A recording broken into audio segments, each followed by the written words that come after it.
to Changing the Sales Game on webtalkradio.com. I'm your host, Connie Whitman. As always, thanks for joining us this week.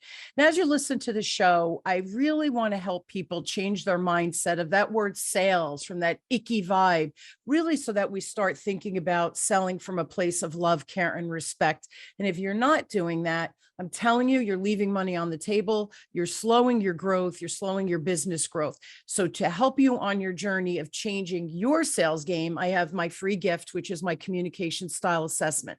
You will get 2 reports, one spotlighting your natural communication superpowers, i.e., how people perceive you as you communicate. Flip side, you'll get a low score, which is usually one of our blind spots. You'll get a report for that as well to kind of shine a light on that blind spot so you can make a choice how to navigate when you're speaking with people that are opposite from you. So again, that link is in the show notes, and that is my gift to you. And I truly hope it helps you change your sales game. Now, my quote today is by the amazing, wonderful Martin Luther King. And he said, if you can't fly, then run. If you can't run, then walk. And if you can't walk, then crawl. But whatever you do, you have to keep moving forward. Now, for 20 years, my business has really been in growth mode. Sometimes the next step to achieve that growth was easy and clear to me. Unfortunately, at other times, I felt unsure about about where to focus, and it comes from the commodities, right, of time, money, and my effort. Well, today's discussion is about how to survive the growing pains of your business, the number one thing that may be holding you back from being successful in your business growth, how to get the right people in the right seats, and don't get addicted to more, get addicted to better, and just so much more. Now, today, my guest is Dr. Jean Oursler. Dr. Jean, also known as the Results Queen, big exclamation point on that one, has a Ph.D. in business psychology and is considered one of the country's top business consultants. She's also a top-rated speaker and a world-class business performance coach. She is also the author of Give Up Your Goals and Results Are Yours. As an entrepreneur herself, Dr. Jean is on a mission to help business owners get what they want from their business. So Dr. Jean, thank you so much for being on. And I truly am excited about our conversation today. Well, Connie, thank you so much for having me on. And I'm super excited to be talking to your audience. So thank you so much for having me. This is awesome. My pleasure. So I know in some of the information you sent me, you have a caveman brain that you talk about. Can you define what that is for us? Yes. And I will tell you also how I figured out about it. So caveman brain actually are amygdala. It's an almond-shaped part of our brain. It sits in the back. Some people call it lizard brain. There's lots of gator brain, lots of other ways of calling it. But it's really from when we were cave people. And the whole idea of our amygdala is to protect us. Think of fight, flight, or freeze. And it only knows what it sees and what it hears. It's actually constantly scanning the horizon, looking for danger. So as you and I are talking, or your listeners are listening, the brain is just scanning, looking for danger. And if it hears something or sees something, what it does is it will release chemicals in our brains to either fight, flight, or freeze. So it's important to know that. Here's the thing. I can't say amygdala 14 million times a day, so I just started calling it my caveman brain. And so it's my caveman brain. And once I started figuring out why my caveman brain was preventing me from being more successful in business development and business growth of my company, I then started teaching people about caveman brains, teaching my clients. And that came to be Caveman Brain Business Growth System. So all of us have it. It is hugely impactful in our business development and our business growth. I love it. So again, caveman brain versus what was I can never say the amygdala. Amygdala. Yes, amygdala. Right. Say that a million times. So I get it. Plus the caveman brain, that whole phrase defines what we're talking about. So I love it. I'm a visual learner, and that just makes so much sense to me. So let's take a step back then. How does the caveman brain really impact that business growth that we're seeking? Well, think about what you say to yourself. I mean, even when you started the conversation, you said, people don't want to be pushy, salesy, or aggressive, right? That's one of the biggest fears. And I often say sales is a 4-letter word, although my daughter will tell me it's 5. But the fact is that, right, she's like, Mom, it's really 5. I was like, well, okay. But it sounds good, doesn't it? And the fact is that when we're in new business development, we don't want to be pushy, salesy, and aggressive. Like, and I often say to people who are in new business development, have you ever been accused of being pushy, salesy, or aggressive? Because if you have, then that's a different story. But most of the time, people have never been accused of pushy, salesy, and aggressive, right? And yet we have this big fear. Well, where does that fear come from? It comes from caveman brain. And once we understand that, now what's interesting is when I speak about this, caveman brain comes from 4 places. It comes from your parents, it comes from your culture, it comes from your childhood and your life experiences. So if you think about how we've talked about sales forever, and we talk about the used car salesperson. Now, I don't know about you, but I've bought several used cars from like CarMax. They were not slimy or salesy at all. They were lovely people who were just doing. So where did we get this used car salesperson from? And then why do we all think that we're going to turn out to be this used car salesperson? And that's something that we've carried from our childhood or from our culture, our parents, our life experience. And then that has an impact on how we go out and do business development. And it's interesting because I think that part of where that icky sales has come from, it's twofold. Number one, the movies, right? Wolf of Wall Street, in the 90s, remember Glengarry Glen Ross, always be closing. They depict salespeople as these kind of icky dirtbags, right? The other piece, I think, of the puzzle is at some point we've been sold something that we thought we were getting one thing and we actually got another. So that maybe it wasn't the person's intent. Maybe they were misinformed. Maybe I misunderstood, but I walk away thinking I got duped. They ripped me off because of those movies. So I think it's I'm not saying it's truth. I'm saying I think that's kind of where that icky generates from. And I just share one quick story. I was teaching a class yesterday and one of the gentlemen is in the marketing department. We were talking about the use of agenda in sales, right? To keep you grounded, not to be so structured that you don't have a fluid conversation, but to ground the conversation so that nothing falls through the cracks. And he said that he's been on the receiving end where vendors come to him as the marketing division head to try to sell him things. And he said, it's clear that their agenda is all about what they want to sell, not about what's going on at the organization he works for. And again, that's that icky sleazy because it's about them, what they're selling versus about the client. So I get it. And then that caveman brain, it gets reinforced, right? When we do have these experiences, see sales, they're dirtbags because we reinforce through that caveman brain. Yeah, it's fascinating. It's just fascinating. Right. And one of the things about caveman brain is it's always about us first. So if you think about typical salespeople, they come in selling because it's about me and my product. Let me sell you. What we teach is that once you tame caveman brain, it's never about you. It's always about the person across the table, right? And how can you help them? That's right. And when you're coming from a place of help and you come from a place of curiosity and you come from a place of asking questions, you'll never be accused of being pushy, salesy, aggressive. And I'm sure you've heard of this. We teach something called the facilitator buyer. We say you're helping someone, you're facilitating them to a solution, whether it's yours or somebody else's. They came to you with a problem, solve their problem, right? It's make it about them and what they're going to get from you. And you can never be pushy, salesy, or aggressive if you're doing that, ever. That's just such a great way to change the caveman brain, right? It's that just shift in perspective of how you approach sales or how you approach salespeople if you're on the receiving end. I love that. That's great. Now, how do we harness that caveman brain so that we can get better business growth?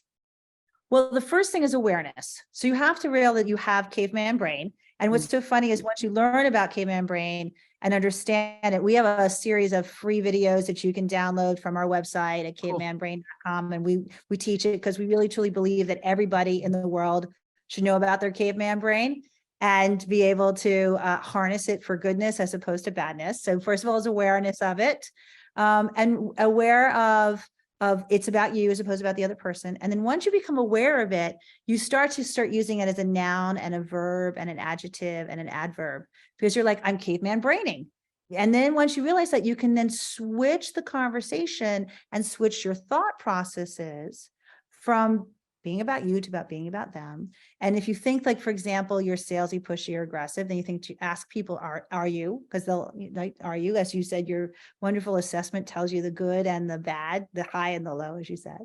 So is the low really low? Go find out. If the high is really high, go find out. So a lot of times validation from especially your best clients is really important, because then you can say, my best clients say, like one of the things, the reason why I'm the results queen is my clients crowned me as such. They would say, Jean, you get us so many wonderful results. You're just like the queen of results.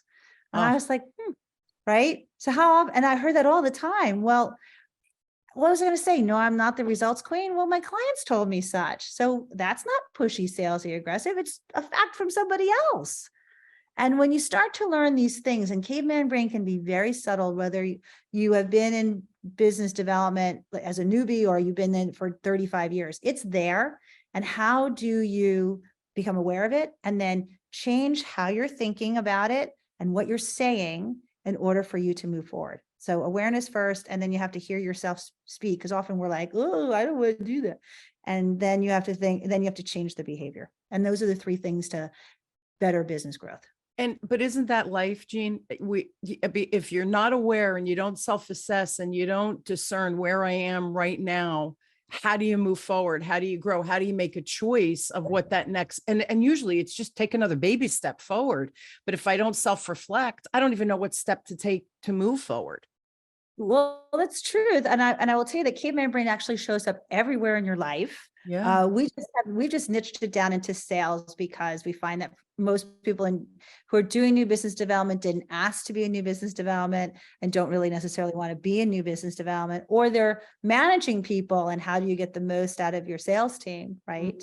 Sure. So the fact is, and no offense and said with love, most of us are not as self-aware as we could be. So, and what happens is we do get stuck. And when we get stuck, well, then how do we move forward? And yes, and sometimes it's easier to move forward than not. And we actually have a 4-phase system that we teach that tells you where you are in the stages. And then when you get stuck, how do you get yourself unstuck? And often it's our brain that's keeping us stuck because it's trying to keep us safe. Exactly. So can you share what the 4 phases are? Does that make sense in our conversation? Oh, sure. Absolutely. So the first phase is alignment, and listen, you can jump in the circle any place. It's not like but we start with alignment. Actually, we start with mind jump, but I'll leave that to the end. We start with alignment. So who's your ideal target client? What's your stories? Where do you find them? And most of us who get that icky feeling around sales is because someone sold us and we were not their ideal client, which is one of the reasons why we felt sold to, opposed, right? Like, so that's alignment. And once you have alignment, then we have accountability, and we teach you how to keep yourself accountable, because the fact is that most of us aren't really good at that, as well as motivated, because sales has to be motivated. My daughter is a competitive equestrian. I read a book about competitive equestrians, and they said humans are like horses. We're lazy and we have to be motivated every day to do something. So think about that. Just think about getting out of bed, motivating yourself to do something. So that holding yourself accountable and motivated to do sales. The third phase that we go through is expansion, which everybody loves being in expansion, because then you get more of what you want, but you have to manage your brain through that, because more is not necessarily better. And also sometimes we can't handle more. So how do we get through that phase? Which then leads you to mind junk. And mind junk, while the other 3 is caveman brain shows in all the other 3, sometimes we're just purely in mind junk and we just have to clear things out and we can't focus on anything else. And that's where you said you get stuck. Could you make one step forward? And sometimes you can't. But once you do that, you end up being back in alignment, because now you know more about yourself or about your target audience, or you're adding something new, and then you go through the phases again. So and it's just circular, right? This is not a one and done, because life isn't a one and done, right? It's this evolution of self and who we're yet to become based on experience, jobs, whatever it might be, roles in life as they change, as we age, right? Going from mom or dad to grandma, grandpa, right? Or to be an employee, then to a supervisor or a boss. So yeah, I mean, we are constantly evolving as well. So let's talk about, I love the 4 phases: the alignment, accountability, expansion, and the mind junk. I can't wait to get to the mind junk, but let's start in order the way you gave it to me. Talk to me when we go into alignment, right? What happens, like the magic from that? Well, what's interesting is most people do not know their ideal target client, like their science project. Do you remember when we were all in 4th grade and we had to learn about like whales or gorillas or volcanoes or something, and you knew every single thing about that subject? Most Yes. of us don't know enough about our ideal target client. We just don't. And we can constantly learn more about them. And things shift, right? There are trends that makes things shift. So the more you know about them, and you can predict where they're going from. I mean, people love to know their futures. So if you can say like, wow, you're here now, and you are probably going to be over here based on my experience, they're like, really? And you're Yes. like, yeah, right. Truth. You got it. Right. So that is really important, along with having the right stories, because we find like so many people have the wrong stories. I was at a networking group. This lovely accountant says, I specialize in business owners. I'm like, oh, I know business owners. I could help with that. And then he gave a story about a young couple with a baby and how he helped them with their taxes. And my caveman brain went, wait, what? And there's no alignment there. And so the brain just shuts down because it can't figure out what you're looking for. Yeah. Right. With So, clarity comes results, right? Yeah. right. Oh, I love that. Clarity comes results. I might have to steal that. You can steal. So thank you so much. So that's why alignment is so important. And so many people just want to blow through it because they're like, I'm ready to go. Well, if you don't have the right messages to attract the people to you, you don't have to always go out and push and find, and you don't know their pain points really well, and you can't talk to them, then how are you ever going to get them in your funnel, right? So that's the alignment part, is really understanding, digging deep, understanding your ideal target client, the stories, where they hunt, what their pain points are, how do you talk to them so you don't sound sleazy, and the messages you use. And this, Then, well, I'm sorry, I didn't mean to, I was going to say that what you just said eliminates that pushy icky, because you're not selling, someone's coming in ready to buy. It's just a different positioning. But if you're not in that alignment where you're not clear, you're throwing spaghetti against the wall saying, let me see what sticks. And you're not trying to be icky. You're just trying to make a living, but you don't know where to begin. So that alignment, that clarity, I think is really, really critical. I love that as the first step. Connie, I love you're speaking my language. I love that.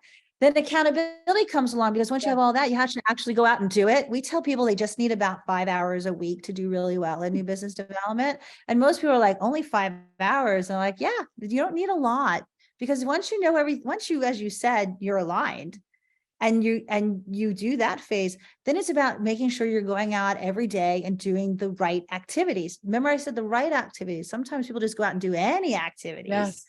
Right. And then measuring those activities to make sure that you're getting the results from that. Right. Then what happens is people are doing that and they feel really good about themselves. So now it's like, well, let's expand. And that's either like narrow and deep. So I really want to do more with my current people, or I want to add some train car. We call them train cars. We want to add, I'm here in this train car. I want to add the train car that's next to it, and I want to expand. So I want to do more. The challenge where that happens is that brain says, well, you only have so much time. And therefore, if you take on more, you're not going to be able to do that, which means then you're going to fail. So we're going to make sure that you don't do more. That's the expansion phase. And then what happens is, invariably, you end up, after you've been expanding for some time, somehow you stumble. And I'm not really sure how it does, but we have clients who have been doing this for 7, 8, 10 years.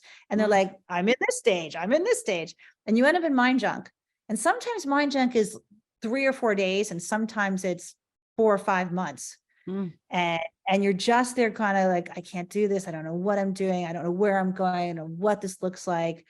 And you get stuck. And sometimes it happens with external forces, like your family or you're moving or something like that. Sometimes you get stuck that way too. And then once you get unstuck, because you do get stuck, you then end up being back in alignment. So that's and the circle goes on. So let me ask you a question about accountability. Are you finding, I'm curious, are you finding that more and more teams and salespeople that you work with, that they're deflecting and blaming more than they used to, maybe pre-COVID? Are you finding a little bit of a shift with that? I am. Are you? I am. Because I am. I'm it's interesting because it's always, and what I'm hearing, and I don't know if you're hearing this from your folks, but what I'm hearing from my peers is that the sales cycles become even longer. So there was, after 08, 09, sales totally changed. Yeah. We had a much more educated consumer, Yes. and the way the sales process went, you didn't have to start at the beginning. You were kind of starting in the middle or even 3/4 of the way through. Now with the pandemic and the shift in the economy and everything else, it's taking a much longer time for people to make a decision. And what we've looked at from our research is because people are so overwhelmed with technology, communication, right? How many emails did you get in your email box today? Yes. Right?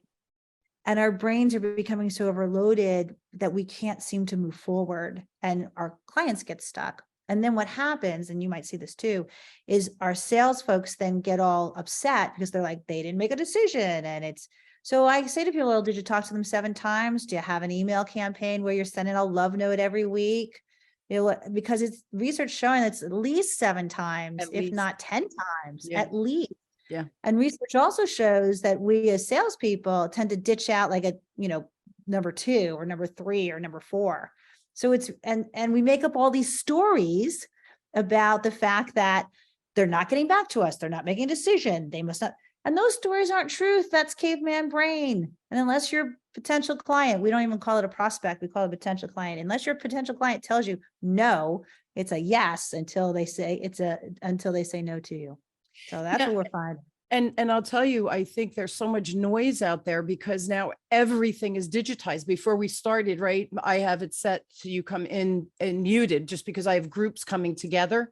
And then this way I can ask them to unmute one by one. I could say hello without a bunch of noise. And you said, oh, it's so funny. Usually there's not, then there is, and this technology. And we were talking about that. There's so much noise that we aren't even clear anymore about who our ideal client is, let alone how to approach them. Is it LinkedIn? Is it Facebook? Is it Twitter? Is it TikTok? Is it whatever? Fill in the blank. Is it through emails? And the other point that you made is we do not follow up. This is where I find a lot of my people glitch out. They'll follow up 4 or 5 times and then the story kicks in. Oh, now I'm being pushy. Oh, they're not going to want to hear from me. Meanwhile, if you send that email saying, I don't want to be a pest, I am diligent with my follow-up. Has anything changed? And listen, this will be my last email until you're ready. I'm going to wait another 6 months or whatever that time frame is. 90% of the time, the client reaches back and says, I'm busy. Please keep following up. It's not you, it's me. And we go, oh, but if we let our story, the caveman brain, we wouldn't have made that last email, or we wouldn't have made that phone call or text message or whatever. So we talk ourselves out of doing things. And then the deflection comes in. Well, it's the market. People aren't responsive. Everybody's busy. Nobody cares about this, fill in the blank for whatever the story is. So yeah, I'm seeing the same thing. Fascinating, just fascinating. Right. And Connie, I love how you put it, because at the end of the day, that's all driven by caveman brain, and it's ours. Not even theirs, it's ours. So exactly. Right? So we have to be able to tame our brain first before we can do anything else. And I don't care how many years you've been in business, this is going on everywhere. And every day you're combating it. And so raising the awareness, doing the self-assessment of self, where am I in this phase, right, of these 4 phases, so that now I have clarity of what that potentially next step is or what I need. And I want to ask about the mind junk phase. So how do you help people kind of go breathe? And then let's peel back that onion to figure out what the next logical, most productive, time efficient, money efficient, return on time and our assets. How do I get that clarity? Oh, well, it's so caveman brain is, the first thing you have to do is decide what is it that's holding you back, right? You have to be aware.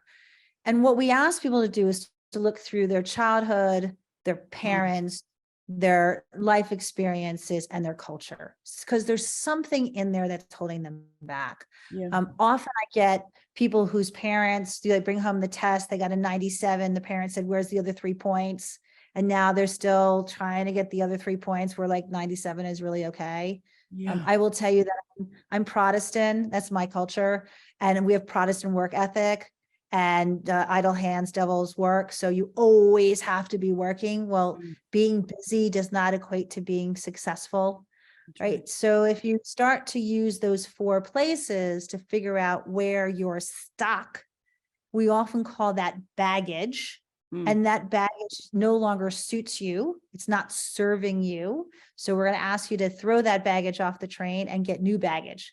So it's really a lot of a self-assessment and identification of what are these things, these thought patterns, and usually they're false, are holding you back. And then how do you get rid of them? Now, interestingly, I worked with a Harvard neuroscientist. That's how I learned all about this, because I was stuck. I was in mind junk.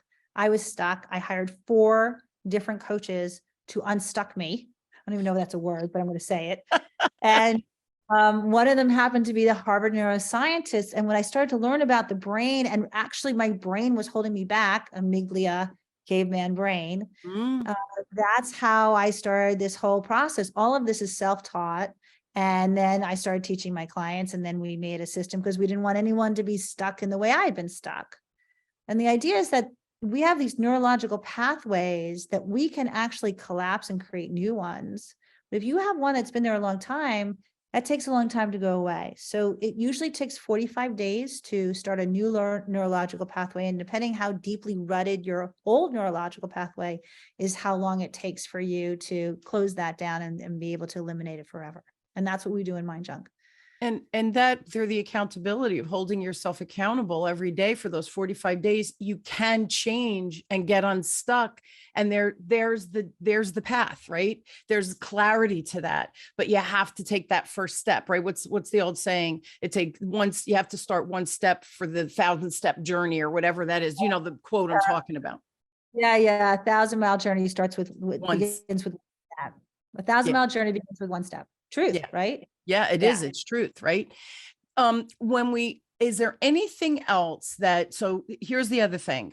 At the end, I always say to my listeners, information's a beautiful thing. You're giving us all this great information or conversation. Hopefully people like nodding their head as they're driving or vacuuming or jogging or whatever it is, walking their dog. Oh, this makes sense. This makes sense. What is a baby step or a start point? As soon as they're done listening to this, what would be an action step for them to start this journey of changing their mindset as it relates to sales? Well, the first thing is I would have them write down everything they tell themselves about biz dev, everything they're saying. Just make a whole list and keep it on your phone, and do it for a week, not like just one day, do it for a week. And then once you start to see all the things you tell yourself, the next thing we talk about, is that opinion or is that fact? Mm. Because a lot of things we think is truth just really aren't. So you can't validate your list. You have to ask somebody else to validate it for you. So whether that's asking your best client or your family members or your best friends, you ask them to say, like, is this true about me? And if it is, could you give me an example or a story? And if it's not true about me, then what would make you think I think this? And validating that list, well, it sounds really simple. It is absolutely life-changing, because a lot of things you believe really are not truth. So that's the first step. I love it. And we all have our phones. So that's such a good, as you think of things, go, oh, let me put that in my phone, right? Or dictate it into your phone if you're driving, and you have those beautiful brain blasts when we're driving, right? Because it's it shouldn't be a mindless act, but it is. And I just want to share before we run out of time, they had done research. Diaz was one of the scientists, and it was based on Pavlov's theory of, you put the food in front of the dog, ring the bell, then you remove the food, you ring the bell, and the dog still salivates as if the food's there. They took it one step forward with mice, and they put the mice in the habitat, and underneath they put a very little charge, and they took a cherry blossom branch, put it into the habitat. And of course they put the little charge, the heart rate went up for the mice. And then they eventually, like Pavlov, put the cherry blossom in, no charge, heart rate still went up. And then this is where this group Diaz, I think they're out of Switzerland, but they said, all right, let's mate the mice and see if without a charge, we put the cherry blossom in, if their little babies, the heirs, have the same reaction. And it did, and it did, and it did. No charge. They were not introduced to the charge at all, just the cherry blossom tree. They went 14 generations, Jean, and still had that response. It was the 15th generation that there was no response. So what they've discerned from this is that humans, like mice, right? There's some similarities there. We are transferring beliefs from 14 generations ago, which you're talking hundreds of years. So no, I'm joking when I say this. Was the saber-toothed tiger still roaming the earth, right? If we go back those 14 or whatever the Animal was. what animal was, right? That we were afraid of because we didn't have the technology we have. So our I was gonna say reptilian brain, but our caveman brain is that 14 generations where we might be triggered by something that is not even true anymore. The threat has been obliterated, yet it's in our DNA from those ancestral, memories or things. Isn't that fascinating? That is absolutely fascinating. It goes right with caveman brain. And I will tell you that I did a workshop in imposter syndrome for women. And at the end, this woman came up to me and she was crying because I talked about caveman brain and how it enacts in imposter syndrome. And she said, my daughter is just entering college and she has imposter syndrome and I gave it to her and I'm ashamed. And she's just crying to me. And I was like, oh my gosh. Like I was like, we can fix this. It's okay. It's okay. She goes, I have a younger daughter. I don't even know if I can fix either one of them, but I want to fix them. And now with that research, that's just, it's there. It's so truth, right? So true. And think about it, Jean, when we have our own crap we're dealing with, like you said, from our parents, our teachers, our priests, whatever it is. Yeah. And now you're telling me we go back 14 generations of crap, like whoop. So when that poor woman, my heart broke when you said that, because you're blaming yourself and you're feeling guilty. I feel like we're doing the best we can with what we know. So have grace of self and say, oh, this makes sense. How can I make it better? How can I impact, in her case, the daughter that's in college, and impact the younger child to not have that imposter syndrome? We have to give ourselves grace. And I think we forget that because it's very easy to beat ourselves up. Caveman brain, that's beating ourselves up. Caveman brain. And I don't know about you, but I don't know why we want to, I always say to people, like, why do you want to wear the hair shirt? Do you really want to self-whip yourself? Is that really what, because who's doing it? No one's doing it to you but yourself. So really, why is that helping? Is that helping you? Is that serving you? Remember we talked about that. Like crazy's crazy. Stop doing it. It's the caveman brain at work, right? Caveman brain at work. Right. Exactly. I love it. I love, and I know everybody's like, oh, this is so easy. Not easy to understand, not easy to change, because those 4 phases, there's work in each of them, but change, there's always work in change. It doesn't happen overnight. It takes effort. So you have to want to make these changes as well. So all of my sales teams, all of my leaders out there, all of the executive folks, this is such a great way to approach shifting, again, that sales perspective. So I think you need more Jean in your life. Her website is, of course, cavemanbrain.com. Have we beat that dead horse for you? If you do have an email or a question specifically for Jean, email her at jean@cavemanbrain.com. And also, Jean, on the website, you have like the free videos I think you mentioned before. There's a bunch of cool stuff. Yeah, so we have a whole bunch of free tools because we really want people, if you're a DIYer, awesome, go to the website, download the free tools. They're done for you in many cases. Otherwise, they're worksheets that you have to work through. There's videos for you to listen to, so that can help you with Caveman Brain. We also have a course if you want to take a course a self-directed course that really helps our people as well. So Caveman Brain will give you everything that you need to help you with your Caveman Brain. I love Amen. Amen, right? Amen. Jean, thank you so much for coming on and sharing. And here's the thing that I think I like about this, the Caveman Brain. It makes me giggle. It doesn't feel heavy. And it's like, wait a minute, that does make sense.